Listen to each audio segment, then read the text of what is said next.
excited to have Winnie Ojanga from Switzerland with me. She's an award-winning fashion designer, entrepreneur, and founder of Her Voice, a platform where women can share their stories. She was born and raised in Kenya. The loss of her mother at a very young age united her family in a special way. They had to keep each other's back, care, and learn the lessons of life from each other. Every night and every weekend, they would gather at home and share their stories from the day. These stories connected them, but also taught them things about life. Today, Winnie is dedicated to holding space for women to raise their voices, be themselves by sharing their stories with the community, so they become seen, heard, recognized, and respected. Winnie's childhood dream to become a fashion designer fits very well into this because she wants to help every woman to feel special, unique, and confident. So welcome, dear Winnie, to this show. I'm so excited to have you here. Thank you very much, Esther, for that wonderful introduction. I'm also very happy to be here, and thank you for inviting me on your show. So let's jump right into your story. What has been your turning moments in your life? You know, Esther, my turning moment was actually when I realized the power of telling our stories, how many lives we can touch with our stories, how many people we can help, how many people we can inspire and encourage with our stories. And also on the flip side, I also realized the danger of not telling our stories. And actually, that's why I decided to, jump into the platform of storytelling and sharing. Beautiful. Thank you. And how about it started early in your childhood with this storytelling? Can you share a little bit more about that? Yes. In Kenya, where I come from, and especially my family, my father used to tell us, or our grandparents used to share with us stories, and that kind of really woke my interest. I was a very curious kid when I was young, and I loved listening to those stories because I could learn one or two lessons from them. They could teach me, we could relate, tell us stories about, lessons, different things, So it was kind of very, very interesting to listen to those stories. They were very inspiring. Did you have a big family? Yes, I come from a big family. We are like we're 14 children in our family. So that's quite a big family. Yeah. What I remember is that we used to do everything together, close knit, pretty much. We are there for each other, helping each other, supporting each other, and, loving each other. So I come from a very, very supportive family. Wow, this is beautiful. Yeah. And then you arrived in Switzerland and you wanted to become a fashion designer. Well, the reason why I came into Switzerland was to join my husband, with whom now we have children. And when I came to Switzerland, I had to basically start from zero, going to language school to integrate myself. And I tried doing other things before I jumped into fashion and design. I went to business school, I went to tourism school, but then after that, I wasn't really happy because I was very passionate about fashion and everything around it.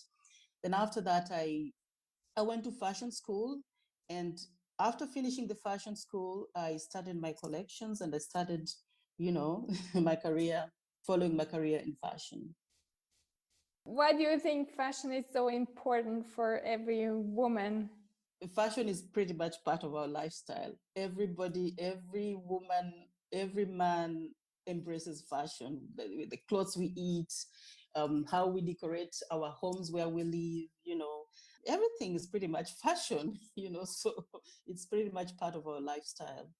And we can also tell a lot of stories through fashion as well.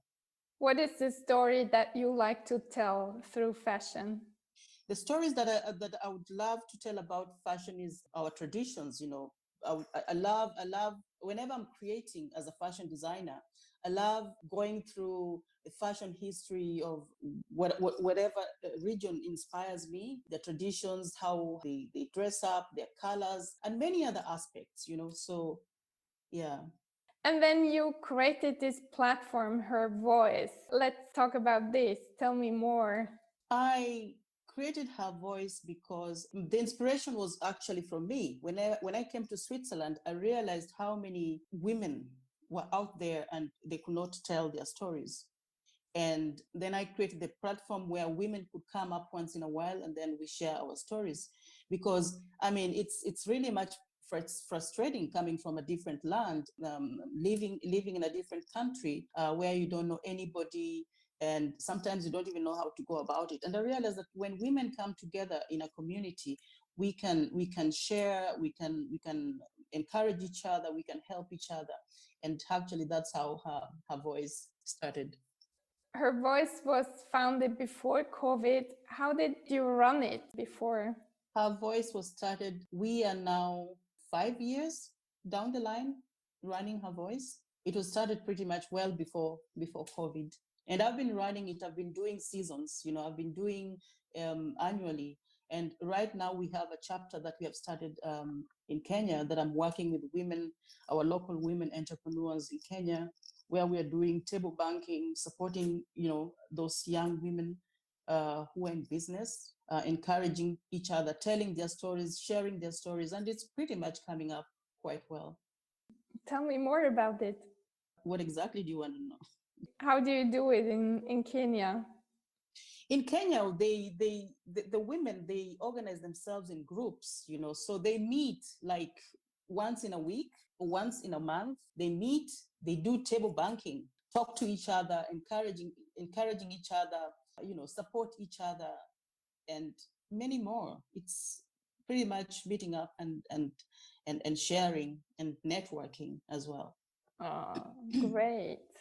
Mhm. And what's the story you would like to tell in your upcoming books?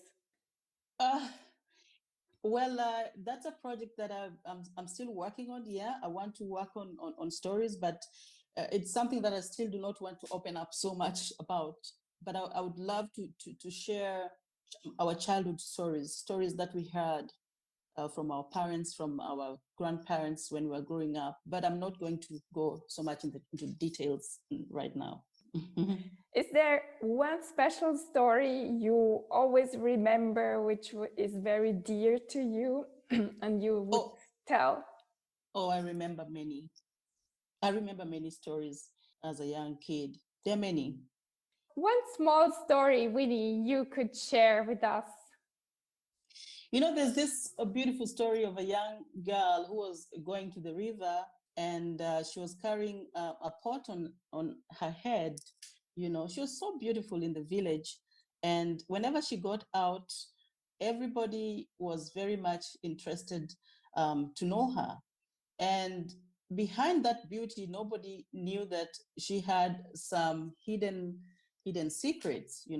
So it's such a beautiful story because it tells us how many layers, how people can have some certain traits in them that they're hiding, behind that beauty. Yeah, lovely. Yeah. Did you also share stories with your own kids? Absolutely, absolutely. I have shared many stories with my children, and they also love listening to my stories as well, and especially stories that I had when I was a young girl growing up. Yeah, they do. Yes. I remember I have two boys and they always wanted to hear a story before going to bed, and I started inventing a story about an elephant living with among humans, and they always wanted to hear the continuation of the story. And sometimes I was so tired, but they say, "Mama, please tell, please tell." It's so funny how these stories they love You, it. Huh? Esther, where we come from, stories were kind of like a ritual, like it was a must whenever people have eaten, it was just like the waiting moment, you know, that it was quite entertaining because those days we didn't have televisions or many gadgets, you know, or you know, so storytelling time was was kind of a very beautiful ritual in my family where I come from. We were all looking forward for that. Yeah. And Winnie, what is your bigger dream?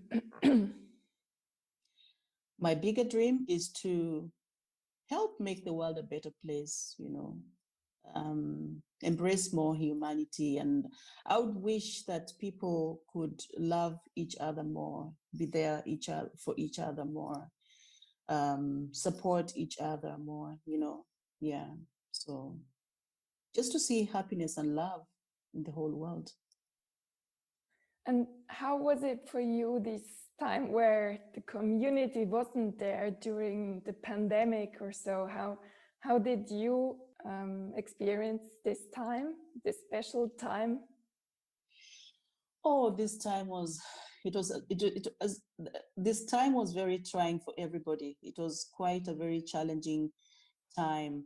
But personally, I took it to kind of go back to my inner self and do like a self-check about me, you know. This time helped me also to sit down and restructure, order my life, you know, the way I wanted it, and just go out there and be in the nature, always going out for walks, you know, connecting more with the nature and doing things that I actually neglected, you know, for many years. So it was a very trying and lonely time, but then thank God I had my my family is here, my children.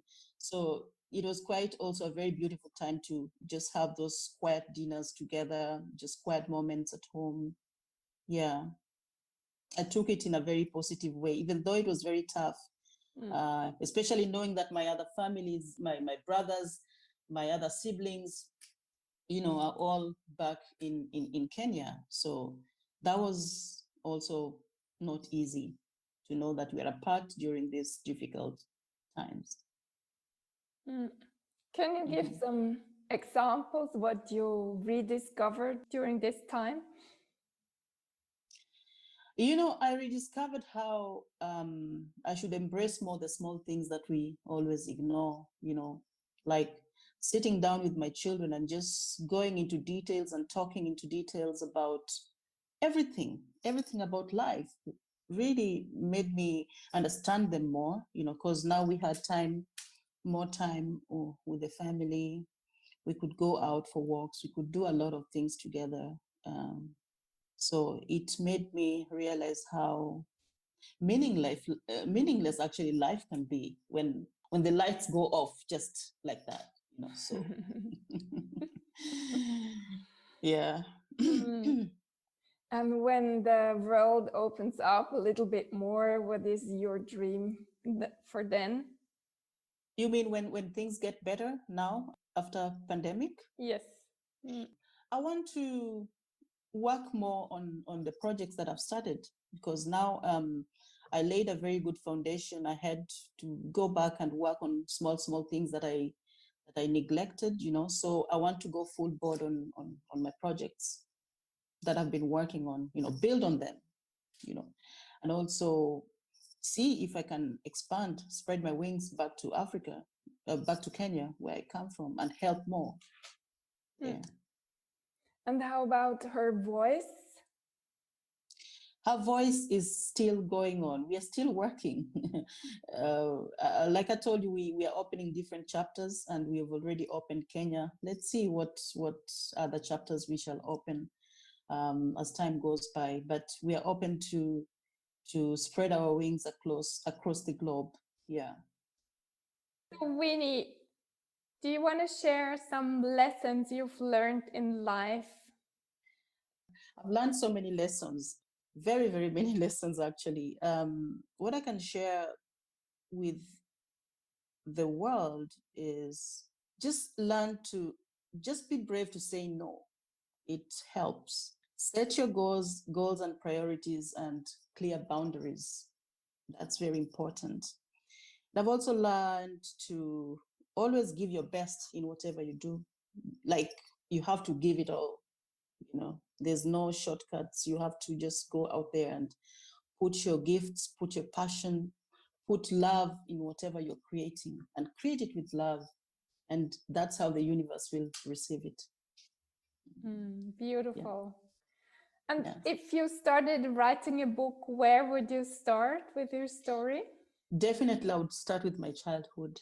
I remember my childhood with a lot of love. Even though there were ups and downs, there were pains, you know, losing my mom and all that. But